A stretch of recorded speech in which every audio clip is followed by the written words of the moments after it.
আজ আমি তোমার সঙ্গে কোনো রূপকথার গল্প বলতে আসিনি।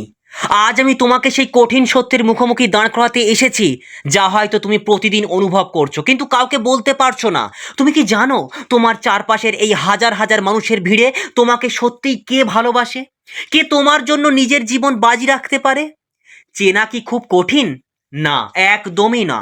আজকে আমি পুরোটাই সহজ করে দেব। মনোবিজ্ঞান বা সাইকোলজি বলছে যে মানুষটা তোমাকে সত্যিই ভালোবাসবে সে হাজার কষ্টের মাঝেও তোমাকে এই চারটি কথা বারবার বলবে। এই কথাগুলো কোনো সাধারণ বাক্য নয়, এগুলো হলো এক একটা প্রতিজ্ঞা। আজ যদি তোমার মনে হয় তুমি একাকিত্বে ভুগছো, আজ যদি তোমার মনে হয় ভালোবাসার মানুষটি তোমাকে অবহেলা করছে, তবে আজকের এই ভিডিওটি শুধু তোমার জন্য। বুক চিতিয়ে বলছি, এই ভিডিওটা দেখার পর তোমার জীবনের দৃষ্টিভঙ্গি বদলে যাবে। তুমি বুঝতে শিখবে কে হীরা আর কে কাঁচ।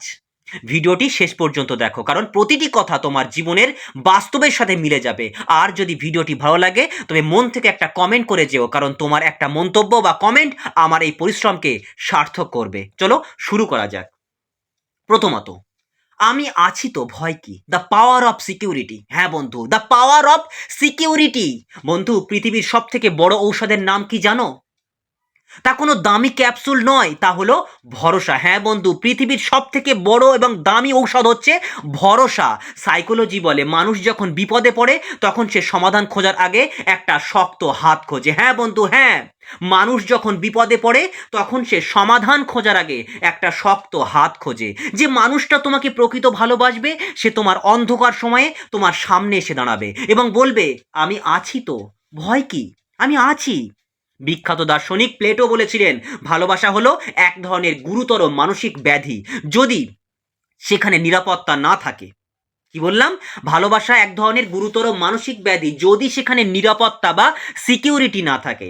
আজ যদি তুমি নিজেকে প্রশ্ন করো, তুমি নিজেকে প্রশ্ন করো তো, তোমার খারাপ সময়ে কতজন মানুষ তোমার পাশে এসে দাঁড়িয়েছে? যখন তোমার পকেটে টাকা ছিল না, যখন তোমার ক্যারিয়ার ডুবতে বসেছিল, তখন কি তোমার সেই প্রিয় মানুষটি বলেছিল যে চিন্তা করো না, সব ঠিক হয়ে যাবে, আমি তোমার পাশে আছি? মনে করো তুমি একটা বড় ভুল করে ফেলেছো। সমাজের সবাই তোমার দিকে আঙুল তুলছে, তোমার বাবা মা হয়তো রেগে আছে তোমার প্রতি। এই সময় যদি তোমার ভালোবাসার মানুষটি এসে বলে, তুমি ভুল করেছো ঠিকই, কিন্তু আমি তোমাকে ছেড়ে যাচ্ছি না, আমরা দুজনে মিলে এই ভুলটা ঠিক করব। বন্ধু, এটাই হলো প্রকৃত ভালোবাসা। সাইকোলজির ভাষায় একে বলা হয় সিকিওর অ্যাটাচমেন্ট। যে তোমাকে সত্যিই ভালোবাসবে সে তোমার খামতিগুলোকে নিয়ে মজা করবে না, সে তোমার ভুলগুলোকে নিয়ে মজা করবে না, সে তোমার দুর্বলতাকে ঢাল হয়ে রক্ষা করবে। সে জানে তুমি নিখুঁত নও, কিন্তু তার কাছে তুমিই সেরা। সে তোমাকে বারবার এই আশ্বাস দেবে যে পৃথিবী একদিকে হয়ে গেলেও সে তোমার দিকে ছাড়বে না। পৃথিবী যদি একদিকে থাকে অন্যদিকে সে তোমার জন্য লড়বে। রিভার্স সাইকোলজি বলছে মানুষ তখনই সব থেকে বেশি আত্মবিশ্বাসী হয়ে ওঠে যখন সে জানে তার পেছনে ফেরার একটা জায়গা আছে, আর সেই জায়গাটা হলো তুমি। তাই শোনো বন্ধু, যে মানুষটি তোমাকে এই আশ্বাসটুকু দিতে পারে না যে আর যাই হয়ে যাক তোমাকে ভালোবাসে না, যে মানুষটি এই আশ্বাসটুকু তোমাকে দিতে পারছে না বা পারে না আর যাই হয়ে যাক, সে তোমাকে কিন্তু ভালোবাসে না। ভালোবাসা মানে শুধু রোমান্টিক ডিনার বা দামি গিফট নয়। ভালোবাসা মানে হলো ঝড়ের রাতে একে অপরের হাত শক্ত করে ধরে রাখা, মরতে হলে একসঙ্গে মরবো। দ্বিতীয় কথা, নিজেকে বদলানোর দরকার নেই, তুমি যেমন আছো তেমনি আমার প্রিয়। ভালো করে বুঝিয়ে বলছি, আজকের দুনিয়াটা বড় অদ্ভুত, তাই না? সবাই চায় তোমাকে তাদের মনের মতো করে সাজাতে। কেউ চাই তুমি রোগা হও, কেউ চাই তুমি ফর্সা হও, কেউ চাই তুমি অনেক টাকা ইনকাম করো, আরও আদার্স এনিথিংস, এভরিথিংস হতে পারে। কিন্তু যে তোমাকে হৃদয়ের অন্তঃস্থল থেকে ভালোবাসবে সে তোমাকে কোনো শর্ত দেবে না। সে তোমাকে বলবে, তুমি যেমন আমি তোমাকেই তেমনভাবেই ভালোবাসি। মনোবিজ্ঞানী কার্ল রজার্স একটা কথা বলেছিলেন যাকে বলা হয় আনকন্ডিশনাল পজিটিভ রিগার্ড। এর মানে হলো কোনো শর্ত ছাড়াই কাউকে গ্রহণ করা। মহান দার্শনিক সক্রেটিস বলতেন, নিজেকে জানো, নিজেকে জানো, কিন্তু আমি বলি এমন কাউকে খুঁজে নাও যে তোমার আসল রূপটা জেনেও তোমাকে ঘৃণা করবে না। তুমি কি আয়নার সামনে দাঁড়িয়ে নিজের খুঁতগুলোকে দেখে আফসোস করো? তোমার কি মনে হয় তোমার গলার স্বর ভালো নয়, বা তোমার উচ্চতা কম, বা তোমার দেখতে খারাপ? সাইকোলজি বলছে যখন কেউ তোমাকে সত্যিই ভালোবাসে তখন তার চোখে তোমার এই খুঁতগুলোই কিউটনেস হয়ে ধরা দেয়। সে তোমাকে বলবে না যে অমুকের মতো হও, তমুকের মতো কথা বলো। সে তোমার তোমাকে তোমার আগোছালো চুলের সাথে, তোমার সাধারণ পোশাকের সাথেই কিন্তু তোমাকে গ্রহণ করবে। তুমি যেমন, ঠিক তেমনভাবেই তোমাকে গ্রহণ করবে।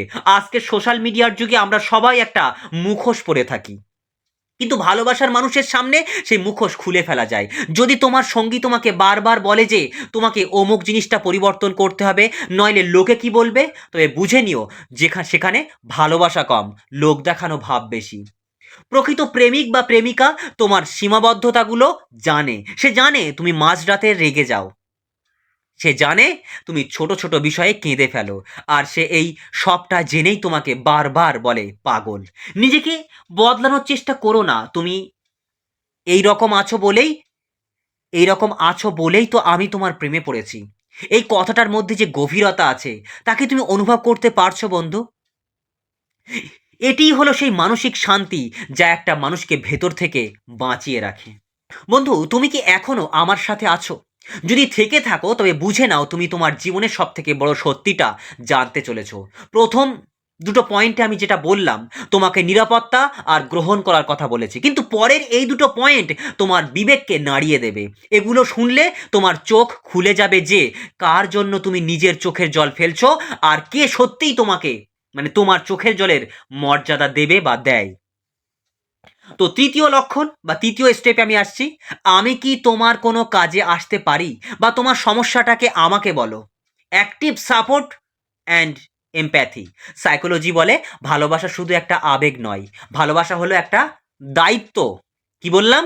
ভালোবাসা শুধু একটা আবেগ নয়, এটা একটা দায়িত্ব। যে তোমাকে সত্যিই ভালোবাসবে সে শুধু তোমার হাসির ভাগিদার হবে না, সে তোমার চোখের জলের হিসাব রাখবে। হ্যাঁ বন্ধু, সে তোমার চোখের জলের হিসাব রাখবে।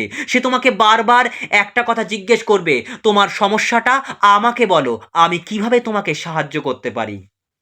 মনীষী ঈশ্বরচন্দ্র বিদ্যাসাগর বলতেন, পর উপকারী জীবনের শ্রেষ্ঠ ধর্ম। পরোপকারী জীবনের শ্রেষ্ঠ ধর্ম। আর ভালোবাসার মানুষের জন্য সেই পরোপকার শুরু হয় মানসিক সমর্থন দিয়ে। রিভার্স সাইকোলজি এখানে একটা দারুণ খেলা খেলে।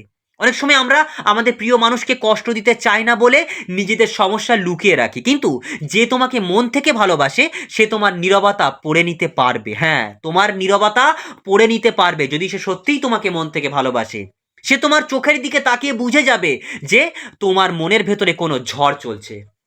আজকালকার প্রেম কি হয় জানো? তুমি যখন তোমার কষ্টের কথা বলো, উল্টো দিকের মানুষটা হয়তো বিরক্ত হয়ে বলবে, উফ, আর ভালো লাগে না, তোমার সব সময় এই একই ঘ্যান ঘ্যান, ভালো লাগে না আমার আর। কিন্তু যে তোমাকে সত্যিই ভালোবাসবে সে কখনো বিরক্ত হবে না।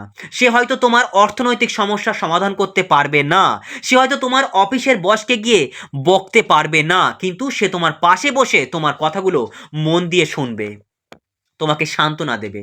মনোবিজ্ঞানীরা একে বলেন অ্যাক্টিভ লিস্টেনিং। সে তোমাকে বুঝতে দেবে এই কঠিন পৃথিবীতে তুমি একা নাও। সে তোমাকে বারবার বলবে, বলো না কি হয়েছে, বলো না কি হয়েছে, মন হালকা করো। এই যে নিজের ইগো বিসর্জন দিয়ে তোমার কষ্টের কথা শোনা, এটাই হলো আসল ভালোবাসা।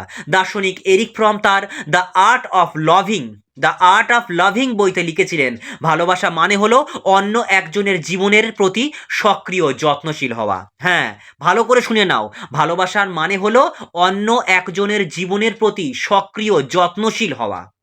বন্ধু, তুমি কি এমন কাউকে পেয়েছো যার কাছে গেলে তোমার সব টেনশন অর্ধেক হয়ে যায়? যার সাথে কথা বললে মনে হয় না পৃথিবীটা অতটাও খারাপ নয়? যদি পেয়ে থাকো তবে তাকে কোনোদিনও হারিও না। আর যদি তোমার বর্তমান সঙ্গী তোমার কষ্টের সময় ব্যস্ত আছি বলে ফোন রেখে দেয়, তবে বুঝে নিও তুমি ভুল দরজায় কড়া নাড়ছো। মনে রাখবে বন্ধু, সময় তাকেই দেওয়া যায় যাকে সত্যিই মূল্য দেওয়া হয়। একদম শেষের দিকে চলে এসেছি। 4 নম্বর কথা, ভুল আমারই ছিল, চলো মিটিয়ে নিই। এই যে পয়েন্টটা সব থেকে দামি এবং সব থেকে কঠিন। যে তোমাকে সত্যিই ভালোবাসবে সে সম্পর্কের মাঝে কখনো নিজের ইগো বা অহংকারকে আসতে দেবে না। ঝগড়া তো সব সম্পর্কেই হয়, কিন্তু দিন শেষে যে তোমাকে বারবার বলবে আমি দুঃখিত, চলো সব ঠিক করে নিই, সেই মানুষটাই তোমার আসল হীরা। বিখ্যাত দার্শনিক রুশো বলেছিলেন, ক্ষমা করার ক্ষমতা যার নেই তার ভালোবাসারও কোনো অধিকার নেই। সাইকোলজি বলছে একটি সম্পর্ক দীর্ঘস্থায়ী হওয়ার প্রধান শর্ত হলো কে সঠিক আর কে ভুল সেই তর্কে না গিয়ে সম্পর্কের গুরুত্বকে বড় করে দেখা। একটু ভেবে দেখো তো, কতবার এমন হয়েছে যে তোমার কোনো ভুল ছিল না, তবুও তুমি ছোট হয়েছো শুধু সম্পর্কটা বাঁচানোর জন্য। কিন্তু উল্টো দিকের মানুষটা কি কখনো নিজের থেকে এসে বলেছে, হ্যাঁ আমি ভুল করেছি, আমাকে ক্ষমা করো? যে তোমাকে সত্যিই ভালোবাসবে সে জানবে যে তোমাকে হারানোর চেয়ে নিজের জেদ বড় নয়। সে তোমাকে বারবার এই কথাটাই বোঝাবে যে আমাদের ঝগড়া হতে পারে, মতের অমিল হতে পারে, কিন্তু আমরা একে অপরের থেকে আলাদা হতে পারি না। এখানেই আমি একটা বড় সত্যি কথা বলি, অনেক সময় মানুষ রিভার্স সাইকোলজি ব্যবহার করে অন্যকে নিয়ন্ত্রণ করার জন্য। তারা সাইলেন্ট ট্রিটমেন্ট দেয়, অর্থাৎ কথা বলা বন্ধ করে দেয় তোমাকে শাস্তি দেওয়ার জন্য। কিন্তু প্রকৃত প্রেমিক বা প্রেমিকা তোমাকে মানসিক যন্ত্রণায় রেখে নিজেকে শান্তিতে ঘুমাতে পারবে না। সে বারবার ফিরে আসবে তোমার কাছে, বারবার কথা বলতে চাইবে, কারণ তার কাছে তোমার মানসিক শান্তির দাম অনেক বেশি। শিক্ষা আমাদের শেখায় ধৈর্য ধরতে, আর ভালোবাসা শেখায় নমনীয় হতে। যে মানুষটা বারবার নিজের ভুল স্বীকার করে তোমার কাছে ফিরে আসে তাকে কোনোদিন দুর্বল ভেবো না। সে দুর্বল নয়, সে আসলে তোমাকে এতটা ভালোবাসে যে সে নিজের সম্মান তোমার কাছে বিলিয়ে দিতেও দ্বিধাবোধ করে না। বন্ধু, এই 4টি কথা যারা বলতে পারে তারা এই পৃথিবীর সব থেকে মূল্যবান মানুষ। ভালোবাসা মানে শুধু আই লাভ ইউ বলা নয়, ভালোবাসা মানে হলো এই কথাগুলোর প্রতিফলন ঘটানো। আজ এই ভিডিওটি শেষ করার আগে আমি তোমাকে একটা প্রশ্ন করতে চাই, তুমি কি এমন কাউকে চেনো যে তোমাকে এই কথাগুলো বারবার বলে বা এই অনুভূতিগুলো বারবার তোমাকে দেয়? নাকি তুমি নিজেই কাউকে এই কথাগুলো বলে তার জীবনটা সুন্দর করে তুলেছো? মনে রেখো, জীবন খুব ছোট। ভুল মানুষের পেছনে সময় নষ্ট করে নিজের মানসিক শান্তি বিসর্জন দিও না। সাইকোলজি এবং মনীষীদের বাণী আমাদের একটাই শিক্ষা দেয়, জীবন তার সাথেই কাটানো উচিত যে তোমাকে সম্মান করে। সমস্ত কিছু তোমাকে শুধু সামনাসামনি সম্মান নয়, তোমার আবেগ, তোমার অনুভূতি, তোমার কষ্ট, তোমার যন্ত্রণা, তোমার সুখ, তোমার শান্তি, তোমার ফ্যামিলি, এনিথিংস এভরিথিং, সমস্ত কিছুকেই সম্মান করে, যে তোমার অস্তিত্বকে স্বীকার করে। আজকের এই ভিডিওটি থেকে যদি তুমি 1%ও শিখতে পারো, যদি তোমার মনের কোনো কোণে আঘাত লেগে থাকে, তবে আমি জানবো আমার এই পরিশ্রম সফল। এই কথাগুলো শুধু শোনার জন্য নয়, এগুলো নিজের জীবনে প্রয়োগ করো। নিজেকে ভালোবাসতে শেখো, তবেই তুমি অন্যের ভালোবাসা চিনতে পারবে। যদি মনে হয় আজকের এই কথাগুলো বাস্তবসম্মত, যুক্তিসম্মত এবং তোমার মনের কথাই বলেছি, তবে ভিডিওটি সবার সাথে শেয়ার করো। কে জানে, হয়তো তোমার একটা শেয়ার কোনো একটা ভেঙে যাওয়া সম্পর্ককে জোড়া লাগিয়ে দিতে পারে, বা কোনো এক দিশেহারা মানুষকে বাঁচার পথ দেখাতে পারে। কমেন্ট বক্সে অবশ্যই লিখে জানাও, তোমার জীবনে এমন কেউ কি আছে, এমন কেউ কি আছে যে তোমাকে এই 4টি কথা বলে? আমি তোমার কমেন্টের অপেক্ষায় থাকলাম। ভালো থেকো বন্ধু, শক্ত থেকেও, নিজেকে ভালোবাসো, নিজের খেয়াল রেখো। নিজেকে কখনো কারো কাছে সস্তা করো না। তুমি অনন্য, তুমি দামি। দেখা হবে পরের ভিডিওতে। ততক্ষণ সবাই নিজেকে খেয়াল রেখো।